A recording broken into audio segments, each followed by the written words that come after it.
चल बाहर निकल, बाहर निकल यहाँ से साले। भैया, ये तो मेरे भैया है। यहाँ मेरी कंपनी में सिक्योरिटी गार्ड की नौकरी। ये सब चल क्या रहा है? हमने कुछ करा थोड़ी ना, आप हमें फालतू में क्यों डांटते हैं? अच्छा, तू मुझसे बहस करेगा? एक शब्द और बोलेगा ना तो खींच के लगाऊंगा, समझा? फिर ऐसे। एक मिनट, क्या हो रहा है यहाँ पर? क्यों चिल्ला रहे हो तुम इस पे? अरे मैडम, एक काम नहीं करता, एक काम भी नहीं करता ये। इसको तो धक्के मार के बाहर निकालो अभी कभी। बस बहुत हो गया तुम दोनों का ड्रामा। कंपनी के गेट पे बाहर तमाशा कर रहे हो तुम दोनों। मेरे केबिन में आकर मिलो। अब चल अंदर। अब बताओ क्या प्रॉब्लम है? अरे मैडम, आपने खामा इसको ऊपर बुला लिया। अरे नीचे से लात मार के ना बाहर निकाल देते, वही डिजर्व करता है ये। अरे मैडम, 2 नंबर का गार्ड है ये। कुछ काम धंधा करता है ये? कोई काम वाम नहीं करता है। एक काम मैंने इसको बोला था, एक काम भी नहीं करता है ये। मैडम, हमने क्या करा है? कुछ गलत थोड़ी ना करा है। साहब हमें कह रहे हैं कि कॉफी बनाने के लिए, हमने बस इतना ही तो बोला कि साहब एक बार सबकी एंट्री कर लेते हैं, फिर आपकी 10 मिनट में कॉफी दे देंगे।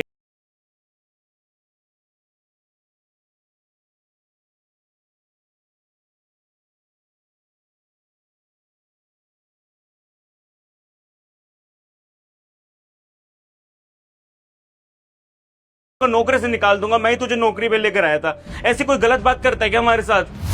अबे तो गलत क्या बोल रहा हूँ भाई, मैं सच बोल रहा हूँ ना। मैं तो इस कंपनी में करता ही क्या? एक बात बता, दिन भर बस नीचे बैठे रहता है। तुझे एक छोटा सा खाली काम मैंने बोल दिया कि जाके कॉफी बना मेरे लिए, तो कुछ गलत कर दिया मैंने? और भूल मत तू, याद है ना वो दिन जब तुम मेरे पैरों पे आके गिर के क्या बोल रहा था? सर मुझे नौकरी दे दो, पैसों की बहुत ज्यादा जरूरत है। तब क्या हो गया? तेरी नौकरी यहाँ पे मैंने लगवाई है, तनख्वाह तुझे यहाँ पे मैं देता हूँ, समझा मेरी बात? तो जो मैं बोलूंगा ना तेरे को, तुझे मेरी एक एक बात माननी होगी, ठीक है? तो इस कंपनी के लिए होगा यहाँ पे सिक्योरिटी गार्ड, लेकिन मेरे लिए तू मेरा पर्सनल सर्वेंट भी है। जो मैं बोलूंगा तुझे वही। एक मिनट, ये कैसे बात कर रहे हो तुम? मेरे ही सामने मेरे केबिन में खड़े होके तुम बाकी एम्प्लॉय से ऐसे बात कर रहे हो? अरे मेरे पीठ पीछे तो न जाने क्या करते होगे तुम। अरे मैडम, आप ही खामा खाना जज्बाती हो रही है, वो भी इन जैसे गार्ड के लिए। मैडम, आपको अच्छे से पता है ना, किसी काम का भी नहीं है ये। हाँ, इसके बारे में आप इतना सोच रही है? आप मेरी बात मानिए, यहाँ पे बहस करने का और टाइम वेस्ट करने का कोई फायदा नहीं है मैम। इसको लात मार के बाहर निकालिए और इसकी सैलरी काटेगा वो अलग। पहले तो तुम मेरे केबिन से बाहर निकलो, तुमसे मैं बाद में बात करूंगी। मैडम, मैं बाहर निकलूं कैबिन से? आप क्या बोल रही हैं? हाँ तुम, क्योंकि यहाँ की बॉस मैं हूँ। मैं डिसाइड करूंगी कि किसको यहाँ रहना है और किसको नहीं रहना है। ठीक है मैम, सॉरी। मैडम, सच में गए थे, कसम से हमने ऐसा कुछ भी नहीं करा। वो साहब ही हम पे ऊपर भड़क रहे थे कि यहाँ से निकल जा, ये काम कर ले, वो काम कर ले। हम अपने काम से ज्यादा उनके लिए करके देते हैं, लेकिन उसके बावजूद भी ऐसा। कोई बात नहीं, शांत हो जाओ। पहले ये बताओ कि तुम्हारा नाम राजा है ना? हाँ, हमारा नाम राजा है। आपको कैसे पता? आप जानते हैं हमें? मैं आपकी बहन को बहुत अच्छे से जानती हूँ, बहुत अच्छी दोस्त थी वो मेरी। एक बार घर पे आई थी तो मैंने आपको देखा था, तभी मैं आपको पहचान गई। लेकिन एक बात बताइए, आप तो अच्छा खासा बिजनेस करते थे, शादीशुदा हैं आप तो, उसके बाद आप ये गार्ड की नौकरी, मतलब इतने अमीर होने के बाद आप इस वक्त मेरी कंपनी में गार्ड की नौकरी कर रहे हैं? मुझे को समझ नहीं आया। समय का वार मैडम, समय का मारना कभी किसी को छोड़ता नहीं है। एक समय था बहुत अच्छा हमारे लिए, खुद का परिवार था, तान्या हमारे साथ थी, हमारी बहन, हमारी बीवी थी, एक बच्चा भी है छोटा सा। सब खुशी खेलते हमारे घर में रहा करते थे, अच्छे से सब कुछ रहता था। लेकिन कहते हैं ना कि अच्छा वक्त ज़्यादा दिन तक रहता नहीं है। स्टार्टिंग में तो सब कुछ बढ़िया चल रहा था, हमारी बहन की और हमारी बीवी की अच्छी खासी बन रही थी। लेकिन उसके 1 महीने बाद पता नहीं क्या होने लग गया। आए दिन कलेश होते रहते थे। मैं किसी ट्रिप से आऊँ, बिजनेस मीटिंग से आऊँ या फिर किसी भी काम से आऊँ ना, घर पे हमेशा देखता था कि दोनों लड़ते रहते थे। पता नहीं इन दोनों की लड़ाई देखकर ना मेरा दिमाग खराब हो जाता था, सारा गुस्सा अपने काम पे उतारता था।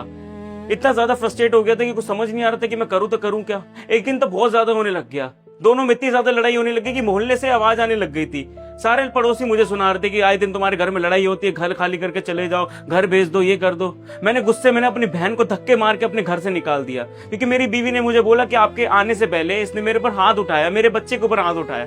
अब कौन इंसान चाहेगा कि घर में ऐसे गृह कलेश और ऊपर से अपने बच्चे और बीवी के ऊपर मार देखूं मैं। इसलिए गुस्से में अपनी बहन को बाहर निकाल दिया। लेकिन मुझे पता चला उस दिन कि लाइफ की सबसे बड़ी गलती मैंने यही करी कि अपनी बहन को मैंने बेइज्जत करके बाहर निकाल दिया।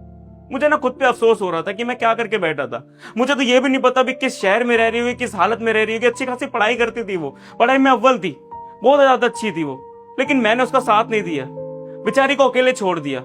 लेकिन मैडम जो मैंने किया ना, मेरे साथ भी उसके बाद अच्छा नहीं हुआ। कर्मा मेरे पास वापस लौट कर आया। जिस बीवी के लिए मैंने अपनी बहन को घर से निकाल दिया था ना, उसी बीवी ने मुझे मेरे घर से निकाल दिया। पता नहीं कैसे किसी प्रॉपर्टी के पेपर पे साइन करवा लिए, ये बोल के कि कोई नॉर्मल पेपर है, और मैंने साइन कर दिए बिना पढ़े लिखे।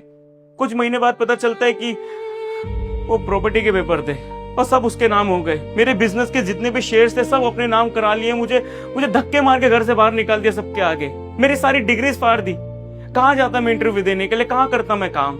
अच्छी जगह गया था, एमएनसी में भी गया था, मैं नॉर्मल जगह भी गया था काम करने के लिए, लेकिन किसी ने मुझे काम पे नहीं रखा। लेकिन मैडम पेट पालने के लिए कुछ तो करना पड़ता है ना। तब जाके मुझे अनुराग सर मिले। उनसे मैंने बोला कि साहब आप मुझे नौकरी दे दो, मैं यहाँ पर कुछ भी कर लूंगा, आप ना मुझे कितनी भी सैलरी देंगे। उन्होंने कहा था कि 10,000 रुपए सैलरी और जो काम मैं बोलूँ वो तो कर दियो। हम काम भी करते थे लेकिन उनको कुछ समझ नहीं आ रहा था। अब बताइए हमारी कोई गलती है यहाँ पर? आपके साथ तो ये बहुत ही बुरा हुआ, लेकिन सच कहूँ तो आपने अपनी बहन के साथ भी कुछ अच्छा नहीं किया। ये आपका कर्मा ही है शायद जो अभी आपको मिल रहा है, लेकिन कोई बात नहीं। वैसे एक बात बताइए, आपने कहा कि आप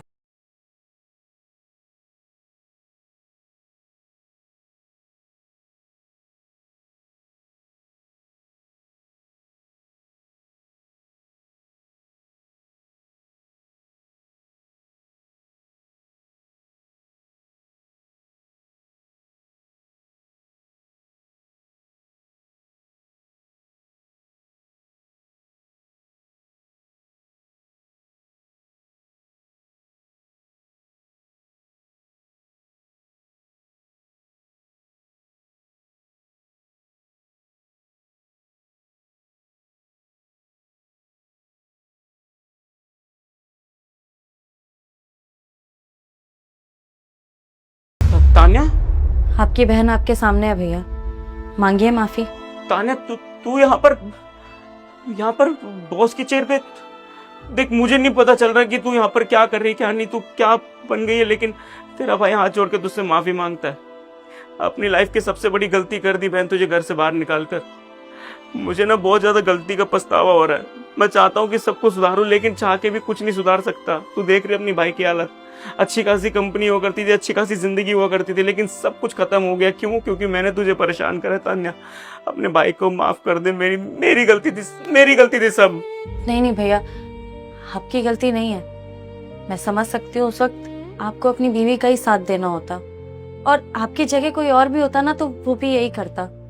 लेकिन बस बुरा इस बात का लगा था कि बचपन से आपके साथ हूँ, आपने एक बार भी मेरी बात नहीं सुनी, एक बार भी अपनी बहन पे भरोसा नहीं दिखाया। खैर जो हुआ सो हुआ। आपको पता है पढ़ाई तो चल ही रही थी, और अलग होने के बाद मैंने अपना खुद का स्टार्टअप डाला, और उसके बाद आज देखो वही स्टार्टअप धीरे धीरे इतना ग्रो किया कि आज इस कंपनी की ना मालकिन हूँ मैं।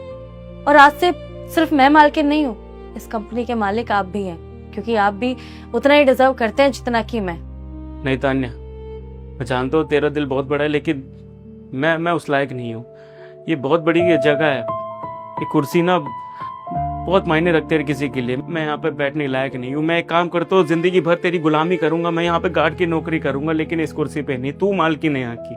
नहीं भैया, कैसी बातें कर रहे हैं आप? बचपन से आपने मुझे पाल पोस के बड़ा किया, मेरे लिए आपने कितनी मेहनत करी, उसका फल यही तो है।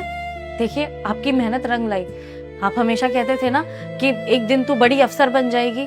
अफसर का तो पता नहीं भैया, लेकिन हाँ इतनी बड़ी जरूर बन गई हूँ कि आराम से बैठ के अपनी भैया की आगे आने वाली जिंदगी ना बहुत अच्छी कर सकते हो। और आज से इस कंपनी के मालिक आप भी हैं, समझे आप? और आइए, ये चेयर अब आपकी है।